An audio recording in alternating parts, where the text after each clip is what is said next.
The morning sun filtered through the tall windows of the Chicago Peninsula Hotel suite, casting golden light across the ivory wedding dress hanging on the closet door. Sophie Bennett stood before the mirror, her chestnut hair swept into an elegant updo. Her green eyes reflecting a mixture of anticipation and something else she refused to name. Doubt, perhaps?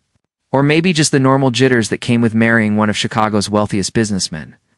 "You look absolutely stunning," her best friend Jennifer said, adjusting the delicate veil that cascaded down Sophie's back like a waterfall of silk. "Gregory is going to lose his mind when he sees you." Sophie forced a smile, studying her reflection. The dress was perfect, custom-made Italian lace that hugged her curves before flowing into a dramatic train.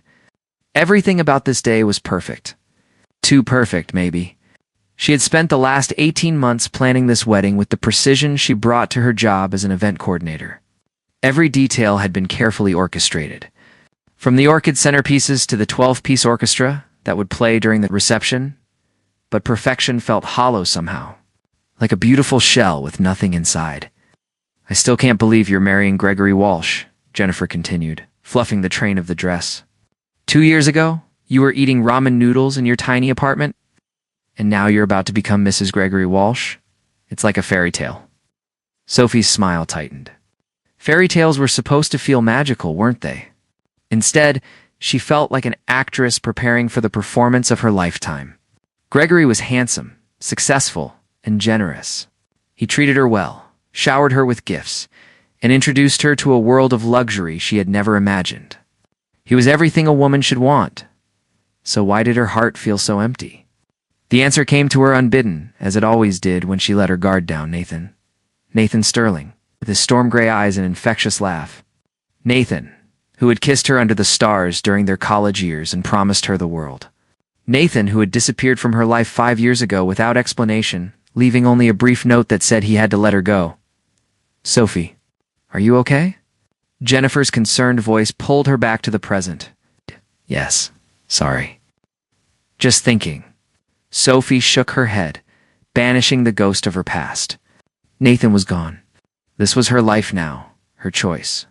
Gregory might not set her soul on fire, but he was safe, reliable, present. That had to be enough. The church was magnificent, decorated with thousands of white roses that filled the air with their sweet perfume.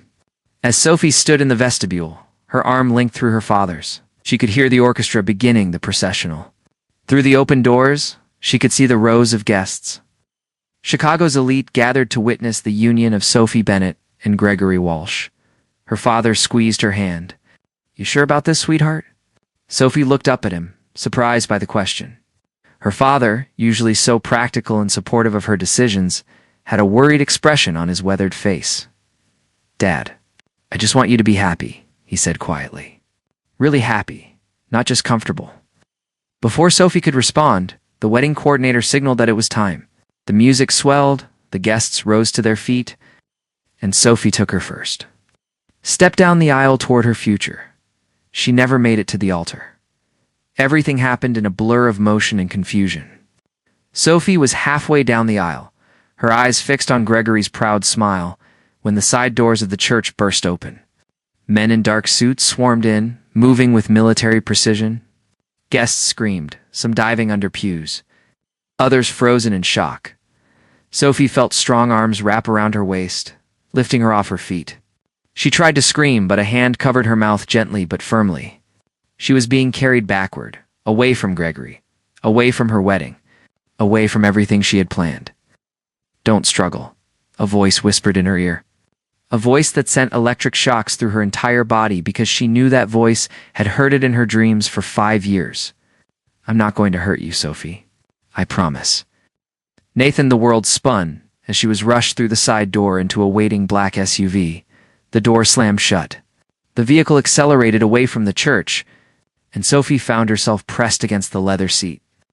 Her wedding dress bunched around her, her veil askew, staring into the face of the man she had never stopped loving, Nathan Sterling. Looked different from the college student she remembered. His face had hardened, his jaw more defined, his shoulders broader. He wore an expensive charcoal suit that emphasized his powerful build, and his dark hair was styled with casual elegance. But those eyes, those storm gray eyes that had haunted her dreams, We're exactly the same. Hello, Sophie, he said softly, and the sound of her name on his lips made her heart clench painfully. For a moment, Sophie was too stunned to speak. She just stared at him, her mind struggling to process what had just happened. This couldn't be real. Nathan couldn't be here, couldn't have just kidnapped her from her own wedding. What? She finally managed, her voice shaking with shock and fury. What have you done? Saved you, Nathan replied calmly, though she could see tension in the set of his shoulders. Though I doubt you'll see it that way right now.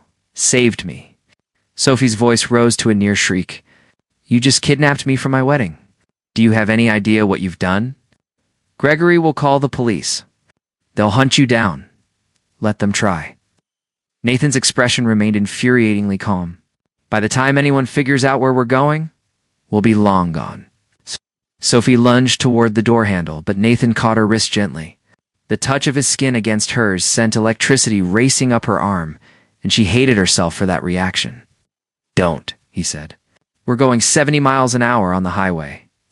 Please don't make this more difficult than it needs to be. More difficult?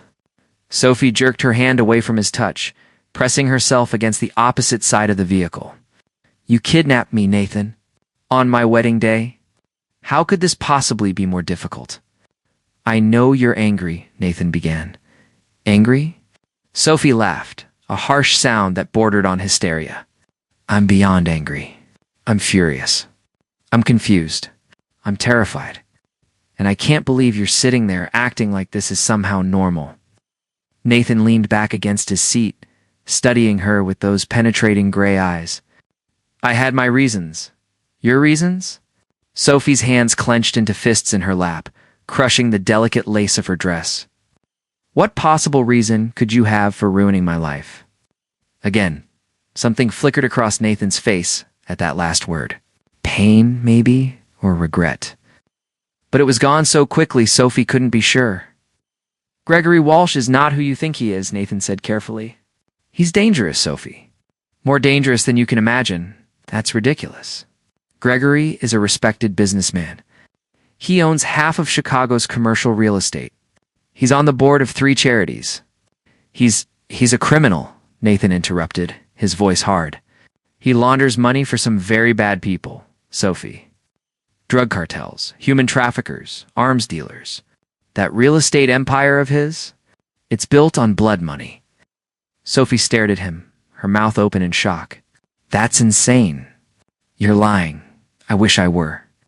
Nathan pulled out a tablet from the seat pocket and handed it to her. Look at these documents. Bank records, wire transfers, communications between Gregory and known criminals. It's all there. Sophie's hands shook as she took the tablet, her eyes scanning the documents displayed on the screen. Numbers, names, dates, all laid out in damning detail. But she couldn't accept it. Couldn't believe that the man she had planned to marry was involved in such horrible things. This could be fake, she said, though her voice lacked conviction. You could have manufactured all of this, could have, Nathan agreed. But I didn't.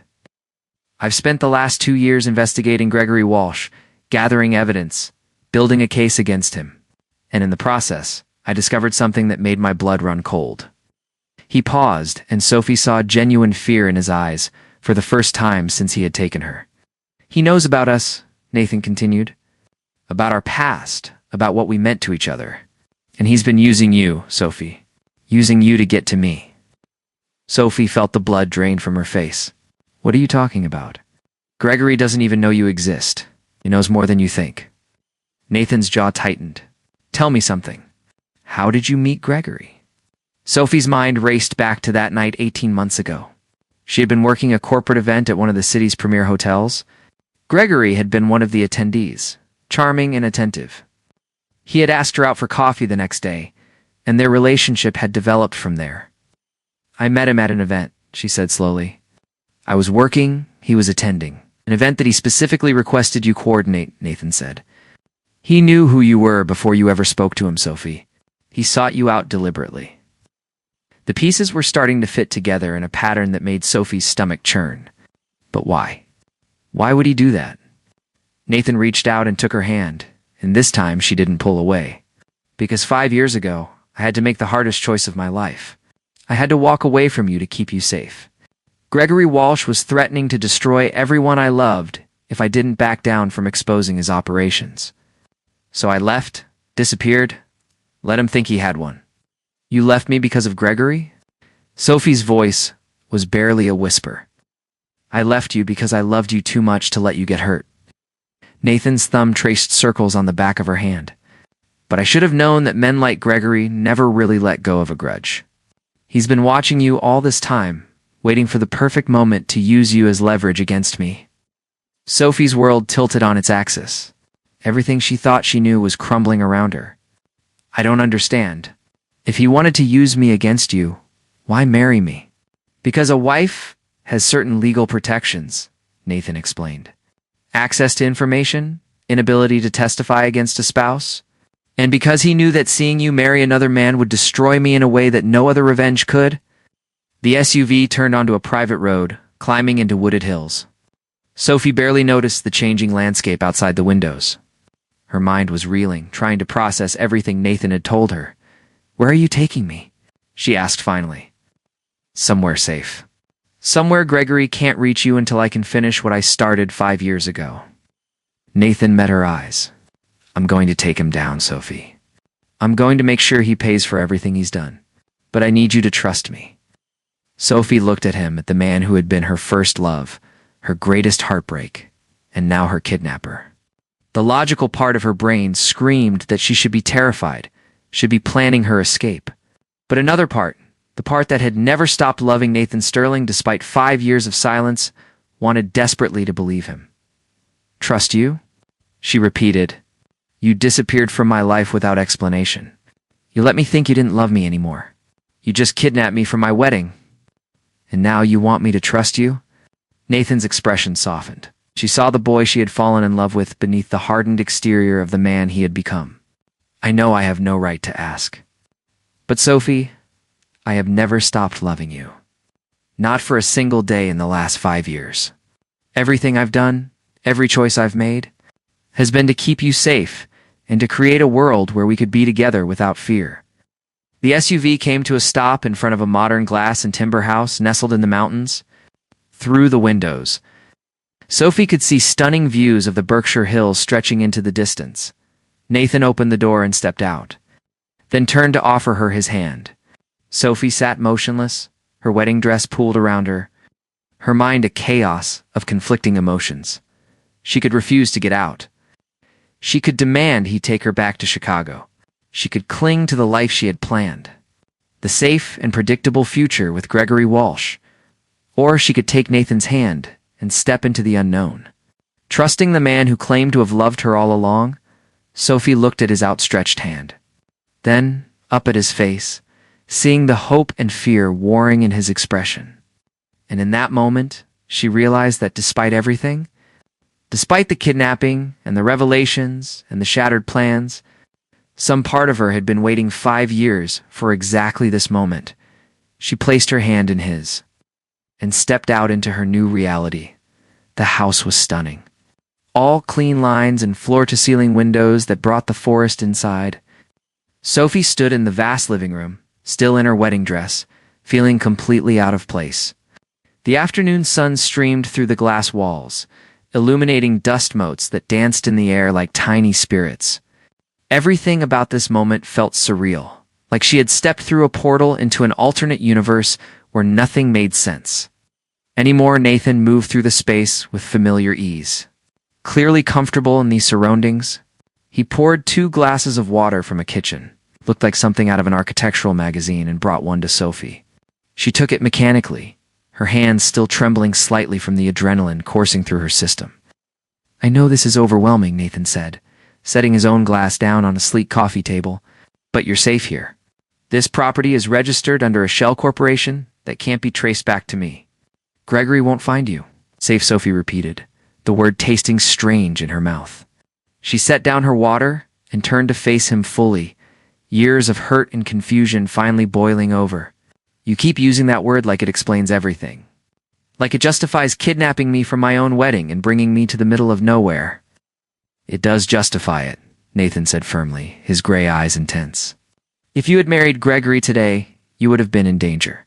Real, immediate danger. From what? A man who brought me flowers every week? Who took me to charity galas and introduced me to his family? Who never raised his voice or his hand to me? Sophie's voice rose with each question. That's the man you're telling me is a dangerous criminal? Nathan pulled out his phone and began scrolling through files. Sit down, Sophie, please. Let me show you what I've found. Against her better judgment, Sophie sat on the edge of a cream-colored sofa, her wedding dress spreading around her like a cloud. Nathan sat beside her, careful to maintain some distance, and handed her his phone. The images that appeared made her stomach turn. Photographs of Gregory in meetings with men who had the unmistakable look of criminals. Documents showing wire transfers to offshore accounts. Police reports about businesses that had mysteriously burned down after refusing to sell to Gregory's real estate empire. Testimony from witnesses who had later recanted their statements or disappeared entirely. This is from the FBI investigation, Nathan explained quietly. They've been building a case against Gregory for 3 years, but he's careful, insulated by layers of legitimate business and expensive lawyers. That's why I had to take matters into my own hands. Sophie's hands shook as she scrolled through the evidence. Each new piece of information was like a hammer blow, shattering the image she had built of the man she had almost married. How long have you known about this? I first learned about Gregory Walsh 6 years ago, Nathan said, his voice taking on a bitter edge. I had just started my tech company, and he approached me about a partnership. Something felt off about his proposal, so I did some digging. What I found terrified me. He stood and walked to the windows, staring out at the forest beyond. At first, I thought I could expose him through legal channels. I gathered evidence, contacted the FBI, did everything by the book. But Gregory has connections everywhere, including inside law enforcement. He found out what I was doing. Sophie watched him, seeing the tension in his shoulders, the way his hands clenched into fists at his sides. What did he do? Nathan turned back to her, and the pain in his eyes made her chest ache. He came to me with a proposition. Stop investigating him. Disappear from your life completely, or watch everyone I loved suffer the consequences. He showed me pictures of my parents, my sister, my college friends, and he showed me pictures of you. The breath caught in Sophie's throat. Me, you, Nathan confirmed. Pictures of you leaving your apartment, sitting in coffee shops, walking through the park. He had been having you followed for weeks, learning your routines, documenting your life. He told me that if I didn't back off, you would have an accident. Nothing that could be traced back to him, of course. Just a random tragedy that would devastate everyone who loved you. Sophie felt cold despite the warm afternoon sun. So you left. I left, Nathan said simply. I wrote you that pathetic note about needing to focus on my career, knowing you would hate me for it. I blocked your number, deleted my social media, and disappeared into my work. I told myself that your hatred was a small price to pay for your safety.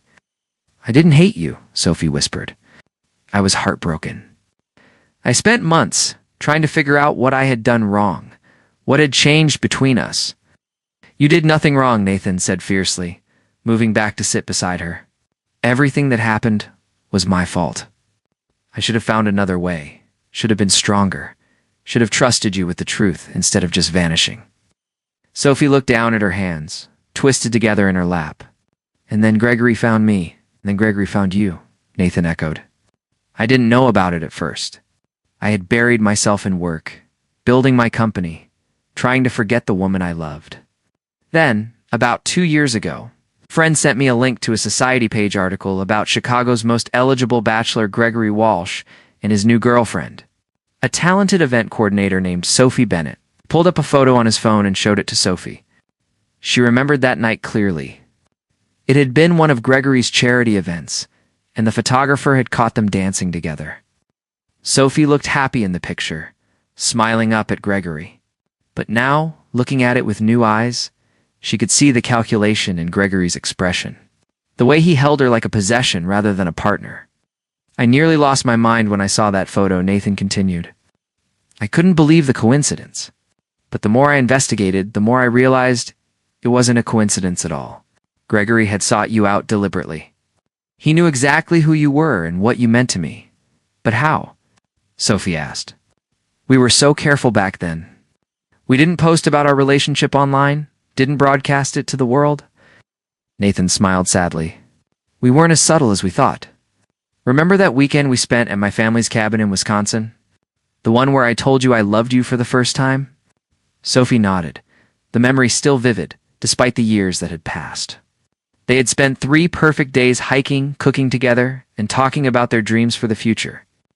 It had been the happiest weekend of her life. My sister took a photo of us that weekend, Nathan said. Just a candid shot of us sitting on the dock at sunset. She posted it to her private Instagram account with a caption about being happy that I had found someone special. Gregory's people must have found it during their background check on me. They put the pieces together. Sophie felt a chill run down her spine. He's been planning this for years, Nathan confirmed. Courting you, winning your trust, proposing marriage. All of it carefully orchestrated to hurt me while simultaneously binding you to him legally. But why? Sophie stood abruptly, her dress rustling with the movement. She began pacing the room, trying to make sense of the twisted logic.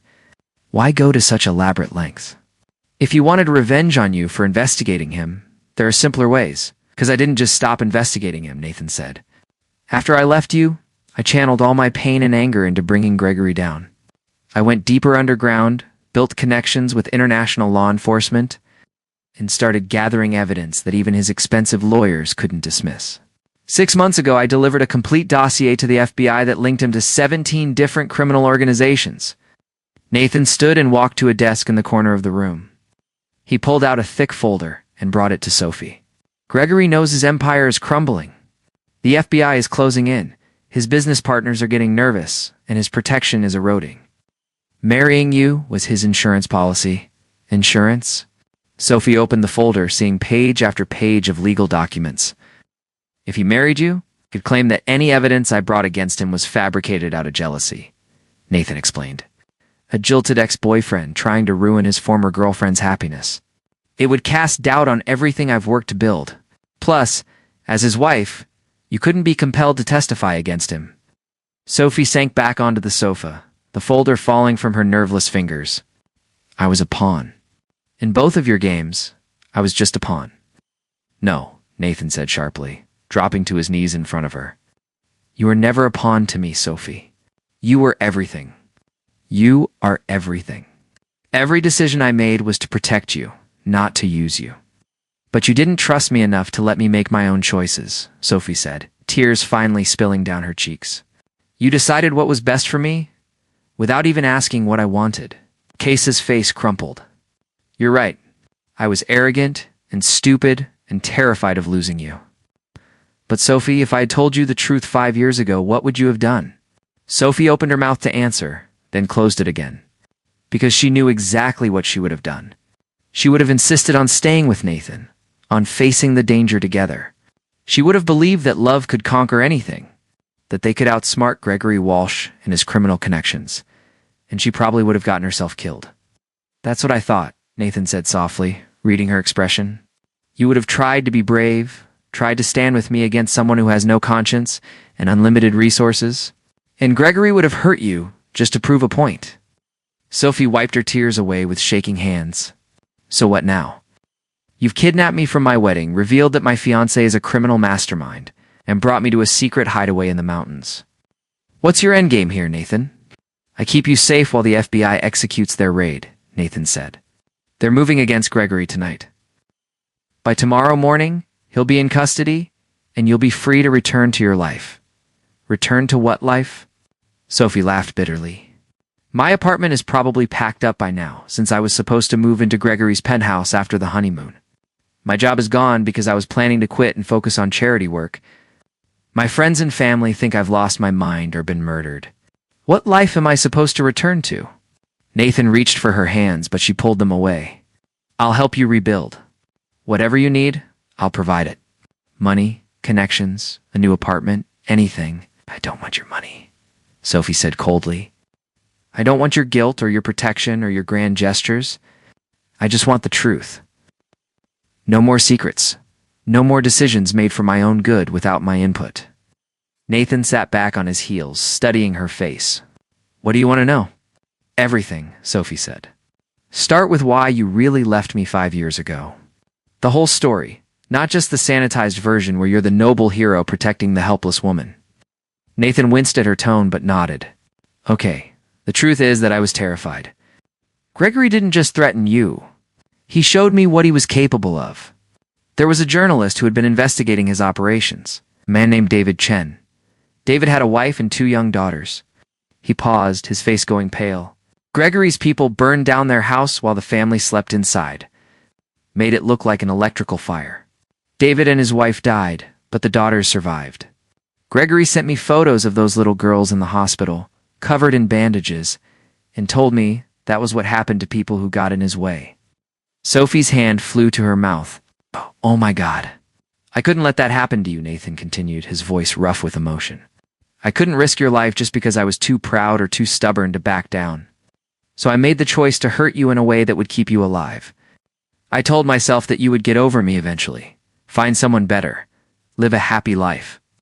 But you kept watching me, Sophie said, understanding dawning. You never really let go. Nathan shook his head. I couldn't. I hired a private security firm to keep discreet tabs on you, make sure you were safe. I saw you struggle after I left. Saw you slowly rebuild your life. I watched from a distance, hating myself but knowing it was for the best. Until Gregory found me. Until Gregory found me, Nathan agreed. When I realized what he was doing, I wanted to storm back into your life immediately, warn you, beg you to leave him, but I knew you wouldn't believe me. We hadn't spoken in 3 years by then. Why would? You trust the man who had broken your heart over the charming billionaire who was sweeping you off your feet. Sophie had to admit he was right. If Nathan had approached her a year ago with wild accusations about Gregory, she would have thought he was jealous or delusional. Gregory had been so careful, so convincing in his role as the perfect boyfriend. So I bided my time, Nathan continued. I accelerated my investigation, worked with the FBI to build an ironclad case. And I watched you fall deeper under Gregory's spell, watched him isolate you from your old friends, watched him slowly take control of your life. It was torture. He was controlling, Sophie admitted quietly, thinking back over the past 18 months. I thought he was just protective, traditional. But he always had opinions about what I wore, who I spent time with, how I spent my money. He never actually forbade me from doing anything, but he had ways of making me feel guilty or anxious if I didn't follow his suggestions. That's how men like Gregory operate, Nathan said.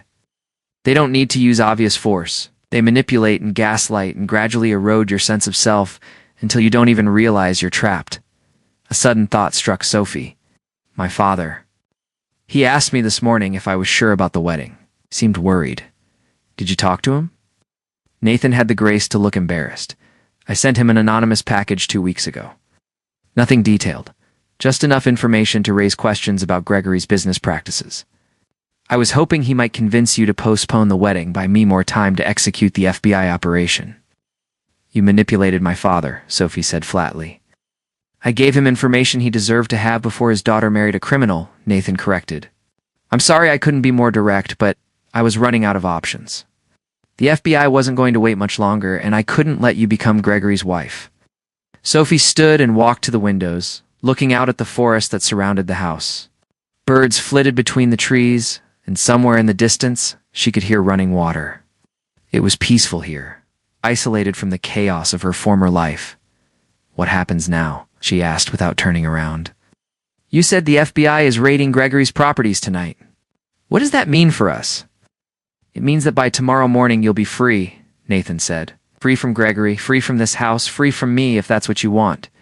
Sophie turned to face him, and if I don't want to be free from you, hope flared in Nathan's eyes before he quickly tamped it down.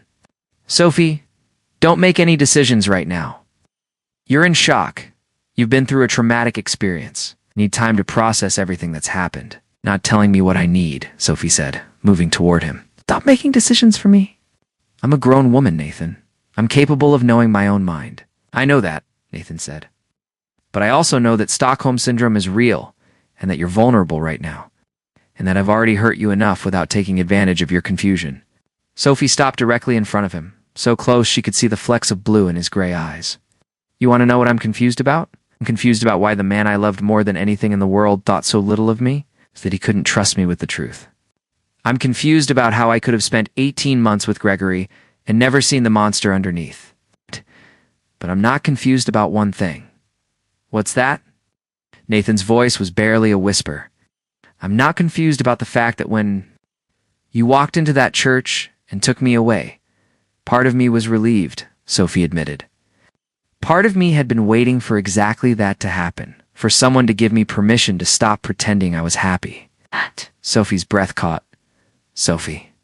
I'm not saying I forgive you, she continued quickly. I'm not saying we can just pick up where we left off 5 years ago. But I am saying that I deserve to be part of the conversation about what happens next. Not kept in the dark for my own protection. Not managed like a child who can't handle reality. You're right, Nathan said. You're absolutely right. I'm sorry for making decisions without you. It won't happen again. Promise? Sophie asked. Promise, Nathan confirmed. Before either of them could say more, Nathan's phone buzzed with an urgent message. He glanced at the screen and his expression turned grim. What is it? Why? Sophie asked, fear creeping back into her voice. We have a problem, Nathan said. Gregory escaped the FBI raid, and according to my sources, he's heading this way. The words hung in the air like a death sentence. Sophie felt her blood turn to ice as Nathan's fingers flew across his phone screen, his jaw clenched tight with tension. How's that possible? Sophie demanded, her voice rising with panic. You said this place couldn't be traced. You said I was safe here. Nathan was already moving toward a panel on the wall that Sophie hadn't noticed before. He pressed his palm against it. It slid open to reveal a sophisticated security system with multiple monitors showing different angles of the property. I don't know how he found us, but we need to assume he'll be here within the hour, maybe less. Sophie watched the monitors, seeing nothing but peaceful forest and the empty driveway snaking through the trees. Right. It looked so serene, so safe. The disconnect between the tranquil imagery and the danger racing toward them made her feel dizzy. We need to leave, she said, gathering up the voluminous skirts of her wedding dress. Right now. We can take your car and go somewhere else, somewhere he won't find us. He has people watching every major road out of this area, Nathan said, his eyes scanning data that was scrolling across one of the screens. The FBI lost track of him 20 minutes ago. He could have helicopters, drones, anything. Oh. Running right now would be walking into a trap. So we just wait here for him to arrive? Sophie's voice cracked with fear and frustration. That's your plan? The great Nathan Sterling, tech billionaire and master strategist, is going to sit here and wait to be caught. Her, and the intensity in his gray eyes, made her take a step back. No, we're going to end this. Tonight. Once and for all. He moved to a locked cabinet and pulled out what looked like a laptop but was clearly something more sophisticated. His fingers danced across the keyboard as Sophie watched, feeling utterly helpless in her ridiculous wedding gown. What are you doing? She asked, calling in backup. Nathan replied without looking up. I have people who owe me favors. It's people who can get here before Gregory does if we're lucky. And if we're not lucky, Nathan finally looked at her, and she saw something fierce and protective in his expression. Then I fight, and you run. There's a tunnel that leads from the basement to a safe house 2 miles north. If things go wrong, that's your escape route. I'm not leaving you, Sophie said immediately. Yes, you are, Nathan countered. If Gregory gets his hands on you, he'll use you as leverage. He'll hurt you to hurt me. I won't let that happen. Sophie crossed her arms, her wedding dress rustling with the movement. You don't get to make that choice for me anymore, remember? We just had this conversation. I stay, we face this together, or we both run. Those are your options, Sophie. This isn't a game. Gregory's dangerous. He's desperate. Desperate men do terrible things. I know that better than anyone, Sophie shot back. I almost married him, almost let him trap me in a life where I would have been completely under his control. So don't tell me I don't understand the danger. I understand it perfectly. But I also understand that I'm tired of being the damsel in distress. I'm tired of men making decisions about my life without asking me what I want. Nathan stared at her for a long moment, and Sophie saw the exact second when he realized she wasn't going to back down. A small smile tugged at the corner of his mouth, despite the gravity of their situation.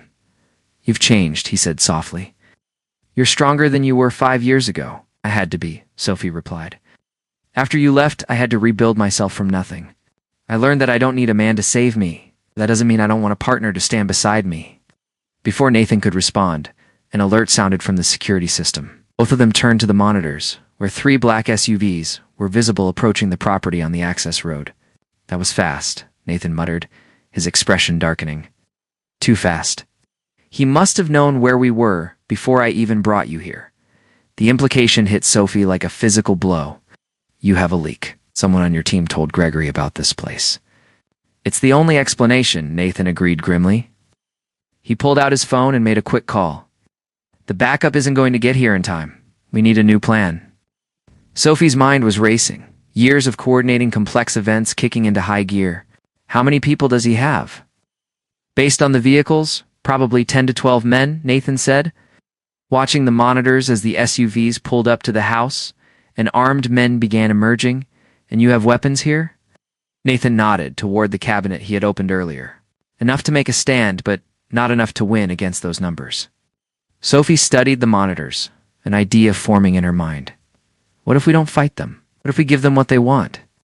Nathan looked at her sharply. Absolutely not. I'm not handing you over to Gregory. Not me, Sophie said. Information. Gregory didn't come here just to get me back. He came here to silence you before the FBI can use your evidence against him. What if we convince him you've destroyed all the evidence in exchange for our freedom? He'll never believe that, Nathan said. He will if I'm the one who tells him, Sophie insisted. Her heart was pounding, but her mind was clear.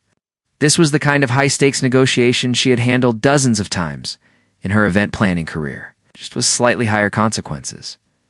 He thinks I'm naive, easy to manipulate. If I go out there and tell him I convinced you to destroy the evidence so we could be together, he might buy it. And then what? He just lets us walk away. Nathan shook his head. Gregory doesn't leave loose ends, Sophie. Even if he believed the evidence was gone, he would still kill us both. Sophie moved closer to Nathan, taking his hands in hers. Not if we make him think he needs us alive. Not if we convince him that the evidence is set to automatically release unless we check in every 24 hours with a code only we know. Nathan's eyes widened as he understood what she was proposing. A dead man's switch. It could work, but it would have to be convincing. One slip and he'll know we're bluffing. Then we don't slip, Sophie said, with more confidence than she felt. We sell it perfectly because our lives depend on it. The sound of footsteps on the wooden deck outside made them both freeze. A voice called out, smooth and familiar, sending chills down Sophie's spine. Sophie, darling, I know you're in there. Come out and let's talk about this like civilized people. Gregory, the man she had almost married, the man who had fooled her so completely, was standing outside with armed men ready to kill her, and Nathan squeezed her hands. Are you sure about this? Sophie thought about everything she had been through. The heartbreak of losing Nathan 5 years ago. The slow erosion of her independence during her relationship with Gregory. The terror of being kidnapped from her wedding. All of it had led to this moment where she could either be a victim or take control of her own fate. I'm sure, she said firmly. Let's go face the devil. They walked to the front door together.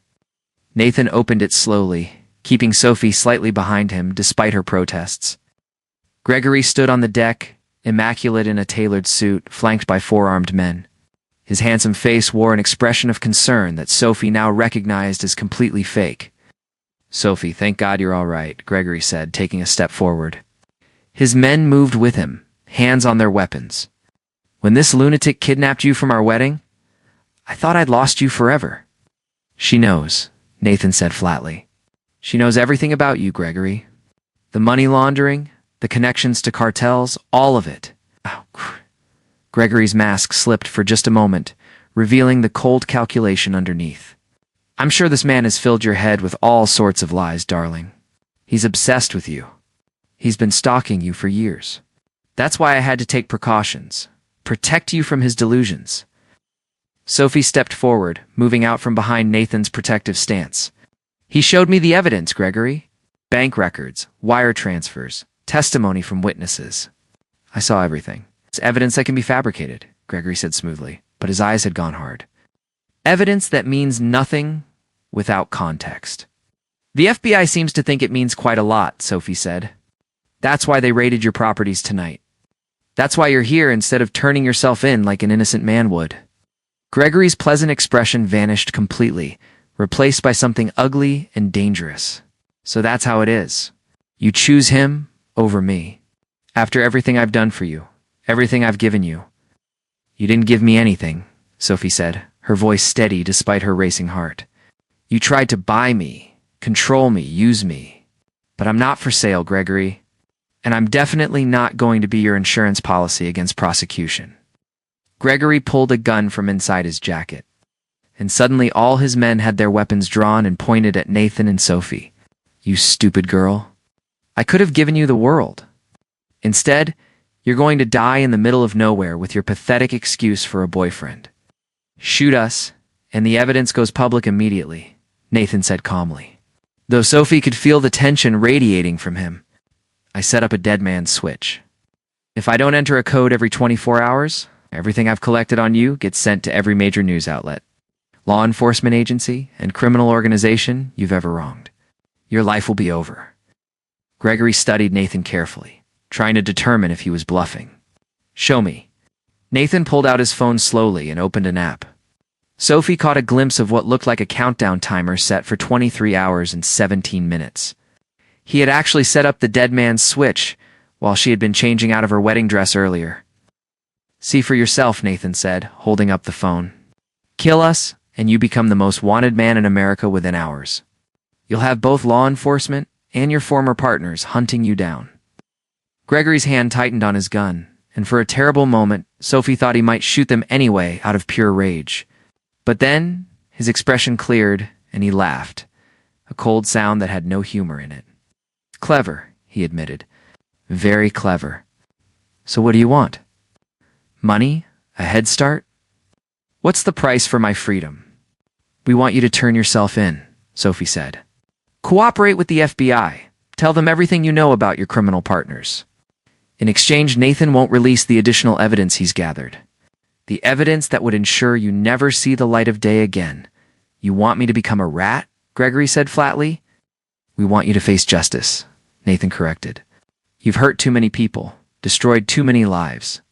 It ends tonight, one way or another. Gregory was quiet for a long moment, his mind clearly working through the angles. Sophie held her breath, aware that everything hinged on this decision. If Gregory chose to shoot them anyway, betting that the dead man's switch was a bluff, so they would have no backup plan. Finally, Gregory lowered his gun. All right, you win this round. But understand something, both of you. Men like me don't stay in prison. I have resources, connections, friends in very high places. Whatever deal the FBI offers me, I'll take it. I'll serve a few years in some minimum security facility, and then I'll be free again. And when that day comes, I'll remember this moment. I'll remember how you betrayed me, Sophie. How you chose him over me. Didn't choose him over you, Sophie said quietly. I chose myself. I chose freedom and truth over the comfortable lie you were selling me. That's what you'll never understand, Gregory. Love isn't about ownership. It's about choice. And I choose to be with someone who sees me as an equal partner, not a possession to be controlled. Gregory's face twisted with rage, but before he could respond, the sound of helicopter rotors filled the air. Everyone looked up to see two black helicopters descending toward the property, FBI markings clearly visible on their sides. Looks like my backup arrived after all, Nathan said with satisfaction. You're out of time, Gregory. Put down your weapons and surrender, or this ends very badly for you and your men. Gregory looked between Nathan, Sophie, and the helicopters, calculating his rapidly dwindling options. Finally, he threw his gun down on the deck with a clatter. Stand down, he ordered his men. It's over. The next hour was a blur of activity. FBI agents swarmed the property, taking Gregory and his men into custody. Sophie and Nathan gave statements, handed over evidence, and watched as the man who had nearly destroyed both their lives was led away in handcuffs. As the last helicopter lifted off, carrying Gregory toward his reckoning with justice, Sophie and Nathan stood together on the deck, watching the sun set over the mountains. I can't believe it's actually over, Sophie said softly. It's not completely over, Nathan said. There will be trials, testimony, probably months of legal proceedings. Gregory was right about one thing. Men with his resources don't go down easily, but we'll face it together, Sophie said, turning turning to look at him. Right? No more secrets. No more protecting me from the truth. Nathan pulled her into his arms, and Sophie melted into his embrace, feeling safe for the first time in 5 years. Together, he promised. I meant what I said earlier, Sophie. I never stopped loving you. Not for a single day. I never stopped loving you either, Sophie admitted. Even when I thought I had moved on, even when I was with Gregory, part of me was still that girl standing on your parents' dock watching the sunset. Nathan pulled back slightly to look into her eyes. I wasted 5 years of our lives because I was too afraid to trust you with the truth. I'm not going to waste any more time. Sophie Bennett, will you give me another chance? Will you let me spend the rest of my life proving that I'm worthy of your love? Sophie smiled, tears streaming down her face. On one condition. Anything, Nathan said. No more grand gestures. No more dramatic rescues or secret plans. Just honesty, communication, and treating me like the capable woman I am. Can you do that? Nathan laughed, the sound full of joy and relief. I can do that. I promise you, Sophie. From this moment forward, we face everything as equals. Your voice matters. Your choices matter. You matter more than anything else in this world. Then yes, Sophie said. I'll give you another chance. I'll give us another chance. Nathan kissed her as the last rays of sunlight painted the sky in shades of gold and crimson. It was a kiss that held 5 years of longing, months of fear, and the promise of a future they would build together. When they finally pulled apart, Sophie looked down at her wedding dress, still somehow pristine, despite everything they had been through. I guess I won't be needing this anymore. I don't know, Nathan said with a teasing smile. You look pretty amazing in it. Maybe we could find another use for it. Sophie raised an eyebrow. Nathan Sterling, are you proposing to me? Not yet, Nathan said. But someday, when the time is right, when we've rebuilt the trust that I broke, I'm going to ask you properly, and this time you'll actually make it to the altar. I'll hold you to that, Sophie said, taking his hand. They walked back into the house together, ready to begin the long process of healing and rebuilding. Outside, the stars were beginning to emerge in the darkening sky, each one a promise of possibility. Sophie knew that the road ahead wouldn't be easy. There would be trials to endure, wounds to heal, and a relationship to rebuild from the ground up. But for the first time in 5 years, she felt genuinely hopeful about the future. She had faced her demons, stood up for herself, and chosen love over fear. She had discovered that she didn't need to be rescued because she was strong enough to save herself. And she had learned that real love wasn't about grand gestures or dramatic sacrifices. It was about showing up every day, being honest even when it hurt, and choosing each other over and over again. As they sat together in the quiet house, Nathan's, arm around her shoulders and her head resting on his chest, Sophie thought about the wedding that never was. She had walked down the aisle toward a man who wanted to own her, but she had been carried away by a man who loved her enough to let her be free. In the end, perhaps the kidnapping had been the greatest gift Nathan could have given her, not because it had saved her from Gregory, but because it had forced her to confront the truth about her own strength and resilience. What are you thinking about? Nathan asked, his voice rumbling in his chest. I'm thinking that I'm glad you kidnapped me, Sophie said with a laugh. Is that crazy? Maybe a little, Nathan admitted. But I understand what you mean, sometimes. We need to have our lives completely disrupted to realize we were on the wrong path. No more disruptions, though, Sophie said firmly. From now on, we build something stable and honest and real. Deal, Nathan agreed. They sat in comfortable silence as night fell completely over the mountains. Tomorrow would bring new challenges. Questions from family and friends, media attention as Gregory's empire collapsed, and the difficult work of building a relationship on a foundation of truth rather than secrets. But tonight, they had each other. They had survived. And they had chosen love. 6 months later, Sophie stood in a small art gallery in downtown Chicago, surrounded by friends and family. The exhibition was modest, but meaningful, showcasing photographs from various events she had coordinated over the years alongside new work that reflected her journey of self-discovery. Nathan stood beside her, his hand warm in hers, as they listened to people discuss her work. He had kept his promise. Oh. No more grand gestures. No more secrets. Just steady support, honest communication, and the kind of partnership Sophie had always dreamed of. Gregory was in federal prison awaiting trial, his empire dismantled, his reputation destroyed.